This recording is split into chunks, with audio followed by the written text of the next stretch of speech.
Welcome back to Hardball. House Majority Leader Eric Cantor handed Democrats an irresistible issue this week when he said any federal money to pay for Hurricane Irene would have to be offset by spending cuts. Listen to Cantor earlier this week on the Fox News channel. This is a time and an appropriate instance where there's a federal government role. Those monies are not unlimited, and what we've always said is we've offset that which has already been funded. Just like any family would operate when it's struck with disaster. It finds the money it needs to take care of a sick loved one or what have you, and then goes without trying to buy a new car or put an addition onto the house.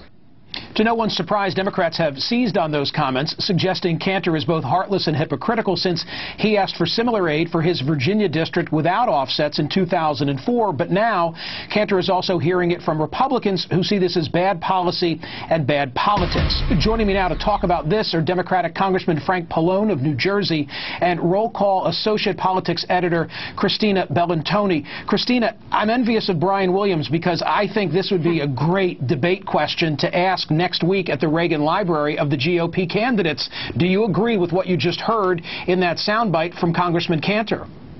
Yeah, that's exactly what the Democrats are sort of hoping will end up happening. They want to sort of push a divide between House leadership and Cantor and obviously Speaker Boehner and these Republican governors who have asked for aid. You know, obviously the biggest difference is Chris Christie from New Jersey, who is really talking about, you know, we need aid no matter what happens. But I think it's important to point out that Cantor's office has said multiple times that, of course, he would support this and that he was talking hypothetically and that there hadn't even been a request yet from the president and, you know, walking that back a little bit. But, of course, the Democrats are wanting to use his earlier statement to get everybody to cover it and to attempt to drive this wedge within the GOP. Congressman, I get the underlying premise, and it makes sense. We shouldn't spend that which we don't have. I just don't think that Americans are going to want to hear that relative to FEMA while people are still flooded without power and suffering.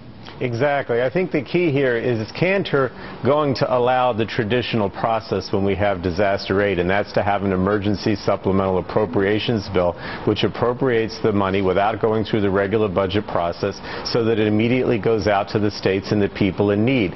He has not indicated he's willing to do that, and I think he's indicating just the opposite. And that's not what we do. When we have a disaster, we don't hold the budget process hostage, if you will. We say we're going to do an emergency appropriation. We're going to get that money out right away, and that's what we're going to demand. And the fact that he may not be willing to go along with that is pretty tragic, given the need. And here come now the politics associated with the issue. The Democratic Congressional Campaign Committee challenged 25 East Coast Republicans whose districts were hit by Irene to stand with Cantor or to publicly oppose him. And we've got an example. Will Congressman Scott Ridgell stand against his Republican leader Eric Cantor's outrageous position that Hurricane Irene disaster relief cannot be funded until after House Republicans make draconian spending cuts to things like Medicare and education? Cantor has ruled out ending tax breaks for big oil or the ultra-rich to pay the costs, but is now demanding more spending cuts before ensuring FEMA can act. Christina, it would seem like that's going to be a successful political strategy. Maybe. I would not necessarily say that immediately. I think part of it is the DCCC press release writers have got to be very happy because this has gotten a lot of coverage today. But you already have, you know, Congresswoman Nan Hayworth, for example, a Republican from New York, has already said, you know, she would not support this if it weren't for certain offsets. But most of the other Republican members of Congress are sort of waiting back and seeing. And I think this is an area where Cantor specifically can sort of have his cake and eat it too, because more than likely Congress is going to approve disaster aid for this major hurricane, which, you know, has caused so much damage across the East Coast and, you know, is rivaling costs of some other very major tragedies. And so I think Congress is going to ultimately approve this, and, you know, Cantor's district could benefit from it, but he may not have to vote for it. Or Congressman, I don't think that Cantor can stand to be seen as being on the opposite side of the fence from the governor of your state. I mean, Republican governors have already expressed displeasure with the plan to offset disaster aid with the budget cuts, and here's Governor Chris Christie earlier this week delivering what seemed to me to be a message aimed directly at what we're describing. You want to figure out budget cuts, that's fine. You're going to turn it into a fiasco like that debt limit thing where they were fighting with each other for 8 or 9 weeks and you expect the citizens of my state to wait. They're not going to wait, and I'm going to fight to make sure that they don't. Congressman, your thoughts on the governor's comment?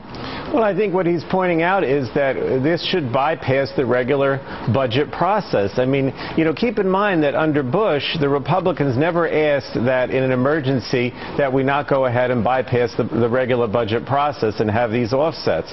Also, the war during during the Bush administration, Afghanistan and Iraq, they were all financed through emergency appropriations along with disaster aid. So the idea that we should wait around until the regular budget process and have offsets, we've never done this before. We always, you know, even in the case of the war, certainly in any disaster, we always said we're going to do an emergency appropriation, and that's been the precedent. So I think now what's happening is that Cantor is, you know, going along with the Tea Party agenda, which basically says, you know, there's no role for government.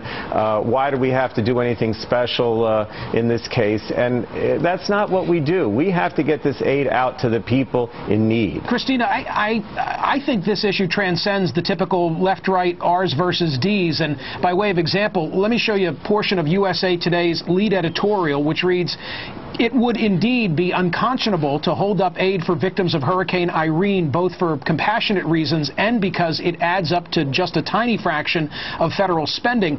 The bigger question about Cantor's pay-as-you-go approach is why he picks FEMA to make the point when much more costly items, wars, as the congressman mentioned, health care and tax cuts, to name a few, routinely get a pass, and not just from Democrats." Yeah, I mean, and this is why I would venture to say that this aid will ultimately pass. And I think it's an interesting example of how gridlocked Congress is, that there's even arguments about this when it's probably something that the majority of Congress is going to support, and it could probably pass very quickly, as the congressman is pointing out. So it just goes to show, I mean, the Tea Party does have an element of this. You know, they are clamoring against spending. They say that it's too much. They're already trying to petition this new deficit committee that's going to start meeting later this week, or late next week, and that is an issue where it's very difficult for anything to get done when you have so many competing pressures. Thank you. Congressman Frank Pallone, thank you for your time. Christina Bellantoni, we appreciate your being here. Thanks. Coming Have up, a good weekend. Why the reemergence